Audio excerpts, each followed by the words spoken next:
Polavaram MLA చిరి Balaraju కారుపై దాడి చేసిన దుండగులు. కర్రలతో రాళ్లతో కారుపై దాడి చేసిన దుండగులు. నేను సేఫ్ గానే ఉన్నా, ఎవరు ఆందోళన చెందవద్దు. దాడి జరిగిన సమయంలో కారులో నేను లేను, నా అనుచరులు ఉన్నారు.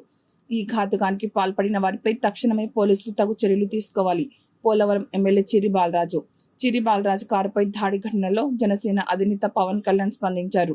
పోలవరం ఎమ్మెల్యే బాలరాజు ఫోన్లో మాట్లాడి వివరాలు తెలుసుకున్నారు. వెంటనే బాలరాజుకు మూడంచెల భద్రత కల్పించాలని ఆదేశాలను జారీ చేశారు.